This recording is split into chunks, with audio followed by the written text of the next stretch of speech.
안녕하세요. 제 얼굴 아시는 분 제법 있죠? 동영상 미리 들으신 분 좀 손 좀 들어봐 주실래요? 왜냐면 동영상 안 들어보신 분들은 헌법 공부를 전혀 해보신 적이 없으신 건가요? 헌법 공부 전혀 안 해보신 분?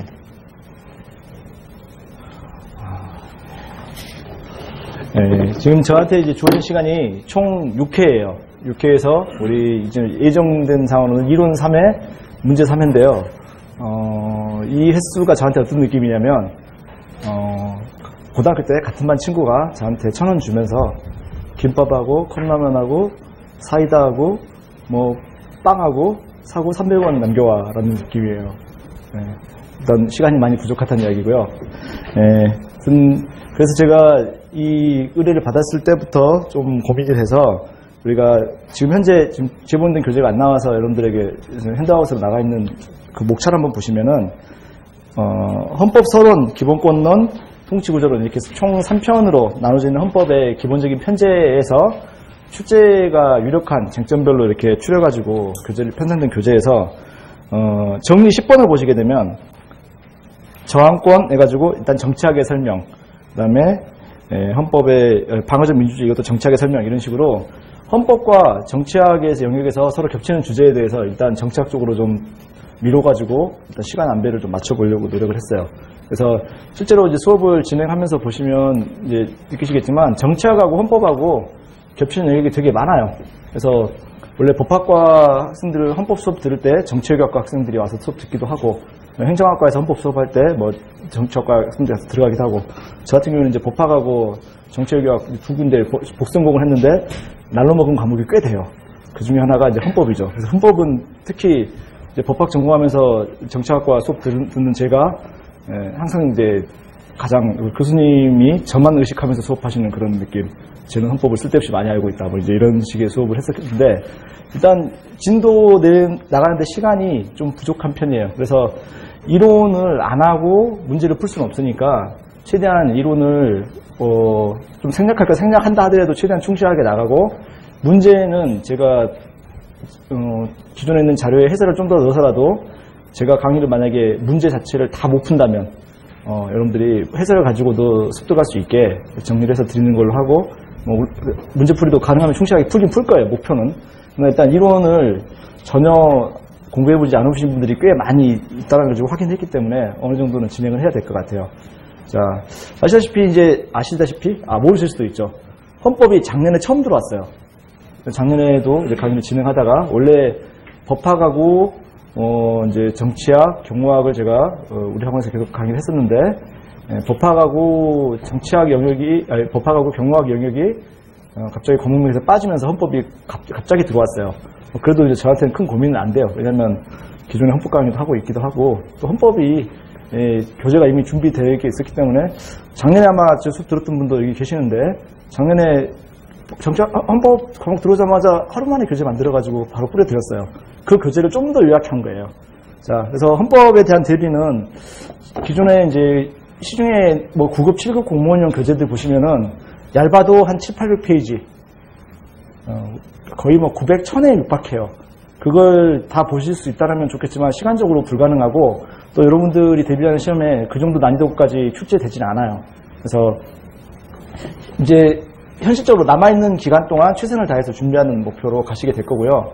그리고 뭐 판례에 대한 대비 이 부분은 일단은 포기해야 돼요. 자, 근데 판례에 대한 대비는 포기해야 되는데 포기한다고 해서 판례를 전부 다 틀린다 이건 아니고요. 일단 헌법 이론은 공부하실 때 헌법에 대한 조문, 그 다음에 이론,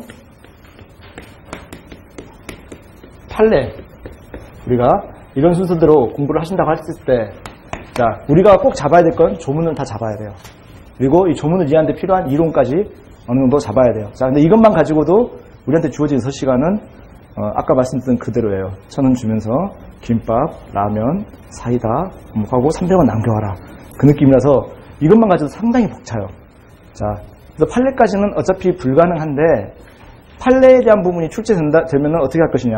그거는 여러분들도 7급, 9급 준비하던 헌법 공부했던 사람들에 비하면 여러분들이 아무래도 경쟁에서 밀릴 수가 있어요. 근데 대부분의 경우에 여기까지 준비하시는 분들이 별로 없을 거예요. 그래서 조문 이론 부분에서 충실하게 정리해서 이 부분을 다 맞출 수 있다 그러면 어느 정도 경쟁력 있는 점수를 획득하실 수 있을 거고, 그리고 여러분들 시험에 판례가 변별력을 가지게 어렵게 출제하는 건 사실 반칙이에요.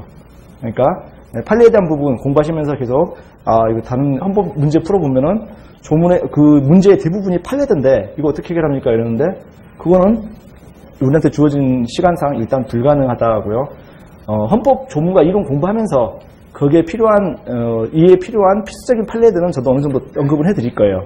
그리고 문제지에다가는 지문에 요새 헌법 문제는 대부분이 판례 문제다 보니까 판례 부분이 언급될 수밖에 없어요. 그래서 문제지에서 확인할 때 문제를 풀 때 그걸 좀 보완을 좀 하시면 될 것 같고, 일단 변별력 자체에서 여러분들에게 판례 자체를 완벽하게 이해할 것을 요구하는 문제가 나올 가능성은 그렇게 크지 않다는 걸 염두에 두시고, 일단 할 수 있는 것, 현실적으로 가능한 것 이렇게 잡아가시기로 하고요.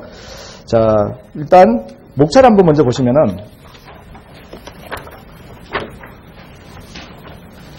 대한민국에 나와 있는 모든 헌법 규제들은 크게 세 편으로 나눠져 있어요.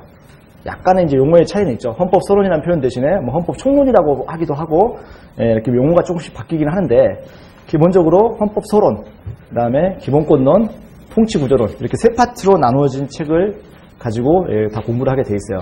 자, 그래서 이제 우리도 여기에 이 각각의 파트 중에서 출제 가능한 쟁점 위주로 포인트를 뽑아가지고 요약 강의를 진행을 할 건데, 자, 시험 문제가 출제되는 것들은 자, 이러한 각각의 내용 중에서 조문, 헌법 조문은 총 130개 조문이에요. 그래서 우리가 강의 교재로 이제 편집된 거 외에 조문만 따로 추출해가지고 들고 다니면서 볼 수 있게 휴대용 형태로 자료를 드릴 건데, 조문 중에서 상당 부분은 여러분이 글자 하나 빠짐없이 암기해야 될 수도 있어요. 그리고 그렇게 하는 게 조문 문제를 다 맞출 수 있는 유일한 방법이에요. 그래서 그런 부분들 추가로 질문 드리는 걸 따라와 주시기 바라고요. 자, 각각의 쟁점 보시면은 한 30개 정도씩 그 정도 이내로 쟁점을 잡았는데, 공부하시면서 현재 내가 공부하고 있는 이 제목이 뭐다라는 부분을 생각을 하실 필요가 있어요. 그래서 문제를 푸실 때, 이게 뭐에 대한 문제다, 이런 게 주소를 파악을 할 수 있으면 문제를 풀 때 이해 폭이 좀 넓어질 수가 있다는 거죠. 자, 일단 헌법은 서론, 기본권론, 통치구조 세 개로 나눠져 있는 체계고, 그 세 파트 중에서 각각 어떤 쟁점을 내가 공부한다, 이 주소를 항상 머릿속에 염두에 두시고요. 자, 이 페이지 헌법 서론 첫 번째 쟁점, 헌법의 개념부터 먼저 보시면요. 자, 일단 교재 편집에 보시면은 2단으로 나눠져 있는데, 넓은 단, 이게 이제 주단, 메인 내용이 우리 요약 설명이 들어있고, 그 요약 설명 좌우측에 날개 부분에 해당하는 부분에 OX 문제가 있어요. 근데 이 OX 문제는 제가 임의로 만든 게 아니고, 기존의 헌법시험 문제에서 헌법시험에서 출제됐던 기출 객관식 문제 지문에 객관식 지문들을 OX화 해가지고 집어넣은 거예요. 그래서 여러분들이 문제를 이에 관련된 문제를 공부를 하시고 옆에 있는 OX 문제를 해결하시면서 이 부분에 대한 출제가 가능한 포인트가 이거였구나, 그리고 내가 공부한 내용이 가지고 이 정도 지문을 풀 수 있으면 객관식 문제도 해결할 수 있겠구나, 이런 감을 잡아 나가시는 거예요. 자, 제가 객관식 문제 자체 OX에 대한 해설을 안 달아놨는데, 해설을 안 달아놨다 보니까 이게 왜 틀렸는지, 이게 어느 부분이 틀렸는지 이거를 감을 잘 못 잡으신 것 같아서 일단 제가 간단하게 밑줄만 추가해놨어요. 해설까지 쓰기는 좀 힘들어가지고. 그래서 문제를 푸시다 보면은 OX 제가 그냥 빈카드로 해놓지는 않았는데, 일단 가리고 한번 풀어보시고 이 내용이 뭐가 틀렸는지 이렇게 생각을 해보시는 기회를 한 번씩은 가지세요. 제가 편집의 편의상 답을 달아놔버렸는데, 여러분들이 이게 왜 틀렸는지, 이게 왜 맞았는지는 사실 생각할 필요 없죠. 그냥 맞은 게 맞은 거죠. 왜 틀렸는지 부분은 한 번씩 꼭 생각을 해보셔야 돼요. 자, 1번 헌법의 개념을 보시면은, 자, 뭐가 헌법이냐는 거예요. 자, 헌법의 개념은,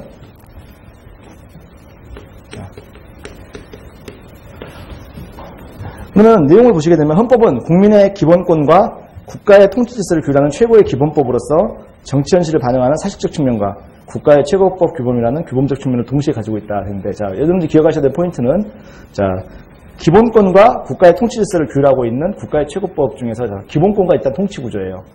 앞서 목차에서 보여드렸듯이 우리 헌법 교재, 우리나라에 나온 대부분의 교재들이 헌법 서론, 그 다음에 기본권론, 통치 구조론 이렇게 설명이 되어 있다고 되어 있는데, 서론은 그냥 모두의 헌법의 일반적인 사항이고요. 자, 주된 내용 두 가지는 양대 산맥은 기본권과 통치 구조예요. 그래서 헌법이라는 그 규범은 반드시 기본권과 국가의 통치 질서, 그러니까 통치 구조에 관련된 내용이 포함이 되어 있어야 돼요. 그리고 이런 것을 규정하는 내용은 헌법만 있는 게 아니라 기본권에 관련된 내용, 그다음에 통치 구조에 관련된 내용은 다른 규범, 헌법이 아닌 다른 법 규범에서도 기본권 보호에 대한 내용이라든가 국가의 통치 구조에 관련된 거 이런 거 실어놓을 수 있어요. 예를 들면은 뭐 국민 인권 보호에 관련된 다른 법이 있다. 그럼 그것도 기본권에 대한 규정이 있을 수 있겠죠. 그다음에 정부 조직에 관련된 법, 정부 조직법이라는 법이 있단 말이에요. 있으면 그것도 통치 구조에 관련된 조항이 될 수 있겠죠. 근데 그걸 헌법이라고 하진 않아요. 왜 그러냐면 헌법은 이러한 내용을 규정하고 있는 법 중에서 국가의 최고법이라는 이런 특성을 가진다는 것이죠. 그래서 헌법은 기본권과 통치 구조를 규정하고 있고 내용적인 측면의 특징이죠. 자, 근데 이런 내용은 헌법만이 가지고 있는 특징은 아니에요. 다른 헌법이 아닌 규범도 가질 수 있는데 헌법이 다른 규범과 확실히 차이가 있는 것은 모든 규범의 최상위 규범, 국가의 최고법 규범이다 라는 부분이죠. 그래서 여러분이 밑줄 동그라미 친 다음에 기본권, 통치구조, 최고의 기본법, 최고 뭐 이런 식으로 쳐놓으시면 되겠죠. 그래서 헌법은 최고의 법이에요. 국가에서 최고의 규범이다 할 때 헌법 외에 다른 법이 또 있을까요? 최고는 하나예요. 그래서 최고법, 헌법 이거 하나만 기억하시면 되고요. 자, 이러한 헌법은 정치적 현실을 반영하는 사실적 측면, 그리고 국가의 최고 규범이나 규범적 측면 동시에 가진다 했는데, 자, 대부분의 법 규범이 사실 다 가지고 있는 특징이에요. 사실적 측면이라는 것은 자, 현실을 반영할 수밖에 없다는 측면인 것이죠. 규범적 측면은요, 규범이란 말은 가치 판단이 개입되는 거예요. 옳다, 그르다. 자, 옳다, 그르다를 전제로 해서 마땅히 이렇게 해야 된다. 이런 게 규범적 측면이에요. 자, 현실적 측면은 있는 그대로를 반영할 수밖에 없다는 현실적인 한계를 인정한 것이죠. 규범적 측면은 마땅히 그러해야 된다는 가치 판단을 반영한 거예요. 그래서 헌법은 현재 우리 사회에 있는 현실을 그대로 반영한 거, 이런 측면이 있는가 하면 앞으로 우리는 이렇게 해야 된다, 이렇게 하는 게 옳다라는 규범적 측면 두 가지를 다 가지고 있는 것이죠. 이것도 역시 헌법만이 가지고 있는 특징은 아니에요. 근데 헌법이 다른 법 규범에 비해서 이것이 훨씬 더 강할 수밖에 없는 것은, 자, 뭐뭐 해야만 한다라는 이야기를 했을 때, 자, 제가 우리는 앞으로 공부를 열심히 해야 돼 이렇게 말하는 거하고 옆에 있는 친구분이 우리 공부 열심히 해야 돼 하는 게 다 똑같은 말이지만, 똑같이 옳은 말이지만 그 말이 갖는 규범력의 차이는 좀 있을 수 있죠. 더 큰 권한을 가진 사람이 하는 말이 더 큰 규범력을 가질 수 있겠죠. 그래서 사실적 측면, 규범적 측면 이것도 헌법만이 가지는 특질은 아니지만 헌법이 가장 강하다. 왜? 국가의 최고 규범이니까. 최고 규범이란 말은 다른 법과의 충돌이 일어나게 되면 헌법의 효력이 우선한다는 이야기예요. 자, 예를 들면 대통령이 명령을 내리고 국무총리가 명령을 내리고 장관이 명령을 내렸는데 같은 사안에 대해서 명령이 제각각이에요. 누구 명령에 따라야 돼요? 누구요? 대통령이요? 사회생활을 좀 아직 실제를 잘 모르시는 분들이 이게 직속 상관의 말을 잘 들어야 돼요. 안 그러면 대통령은 멀리 있잖아요. 대통령이 직속 상관이시면 모르겠지만 멀리 있잖아요. 옆에서 너 이거 내 말 안 들어? 대통령이 보고 일단 내 말 들어야지. 뭐 여기 군 생활하시는 분들 많잖아요. 대통령이 군 통수권자인 대통령의 말씀을 드려야지 이렇게 해요? 더 맞죠? 일단 막 어디가 몇 군데 깨지게 두들겨 맞을 수도 있죠. 자, 하여튼 현실은 그렇다 하더라도 법적인 효력은 최고 규범, 이게 가장 큰 규범력을 가진다 이렇게 이해하시자는 것이죠. 자, 개개의 특징을 보시게 되면 너무 당연한 말이기 때문에 굳이 설명할 필요 없지만 일단 특징을 보시면, 자, 헌법은 국내법이에요. 자, 국내법이란 말에 가지고 있는 함축된 의미는 뭐냐면 우리나라의 주권이 미치는 범위 내에서만 효력을 발생한다는 거예요. 아무리 우리 헌법이 우리나라 국가의 최고법이라 하더라도 다른 나라 영역 내에서는 효력이 없어요. 자, 그래서 이런 부분들 나중에 설명드리다 나오겠지만 우리가 대한민국 영토를 한반도와 그 부속도서를 한다고 규정하고 있는 헌법 3조 안 적으셔도 돼요. 뒤에 다 나올 거예요. 예, 제가 안 적으셔도 된다고 강조할 때는 일단 집중해서 들으시면 돼요. 자, 대한민국 영토를 한반도와 그 부속도서를 한다라고 규정한 헌법 3조. 그러면 대한민국 영토는 북한을 포함하나요? 포함하지 않나요? 포함하는 거죠, 당연히. 자, 근데 그거는 우리는 너무 당연한 거예요. 자, 근데 만약에 북한이 붕괴됐을 경우에 북한이 지금 실질적으로 지배하고 있는 영역을 당연히 대한민국 영토를 편입할 수 있을 것이냐. 이 부분은 국제사회적 관점에서 판단해 본다면 당연히 그렇게 되지 않을 가능성이 커요. 제가 그렇게 그렇게 되기를 바란다 이런 의미는 전혀 아니에요. 그렇게 되면 제가 아마 이제 잡혀갈 가능성이 있기 때문에. 자,